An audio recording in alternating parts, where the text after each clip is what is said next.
The Obama administration touting what it calls a surge in sign-ups. Obamacare enrollment passing the 1 million mark, but that falls far short of the administration's goal of signing up 3.3 million by the end of the year, tomorrow. And now, Democratic Congresswoman Eleanor Holmes Norton offering a new excuse for the low numbers. She says that House Republicans have convinced millions of Americans that Obamacare was repealed. Charles Krauthammer is here. He's the author of the New York Times bestseller, Things That Matter. Charles, it's quite an amazing trick to meet only 26% of your goal and still to be able to call it a major success. Well, considering where they started from, which is 0% of their goal. But it's rather comical how Democrats sort of are desperate to find a way to blame the failure of the website and all the cancellations and all the disasters around Obamacare and inside of Obamacare on the Republicans, who, if anything, have the cleanest of hands, having opposed it from day one, having made the arguments way back 2-3 years ago on exactly why it would go wrong in precisely the way it has. It's a bit sad, I think. Democrats ought to be able to come up with a slightly better story. Blame it on the tsunami, maybe, or global warming.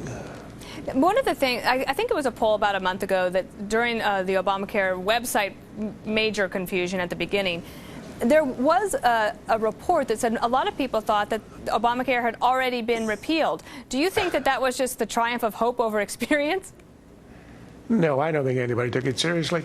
If anybody's been involved or watching the news, hearing the news, even peripherally, since the beginning of October, the only story has been the disaster. Presidents on TV all the time talking about it, making up excuses. If anybody hears about Obamacare, it's about why it's not working. There might be people living in the woods who haven't heard about anything, but that it was repealed, I think, is a pretty far-fetched. Do you think that Obamacare as a story will continue into the new year and into 2014?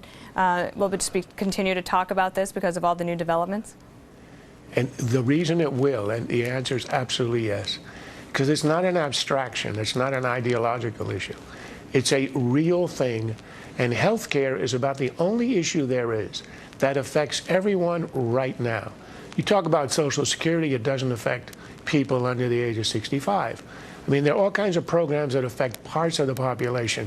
There is nothing that intrudes into your life as much as health care, and there's nobody who's exempt from from what Obamacare is going to do.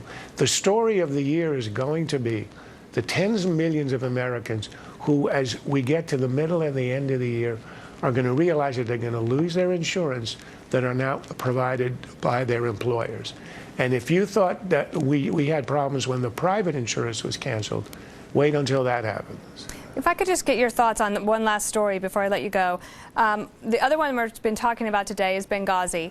Do you think that that story that has dominated a lot of 2013, do you think that has any staying power in 2014 as a story, or do you think that fades away?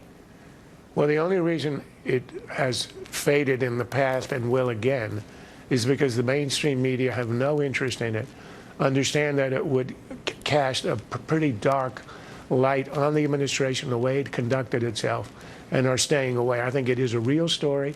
It is revived temporarily, but I'm afraid that it will die again of neglect. All right, Charles, thank you so much and Happy New Year. Pleasure.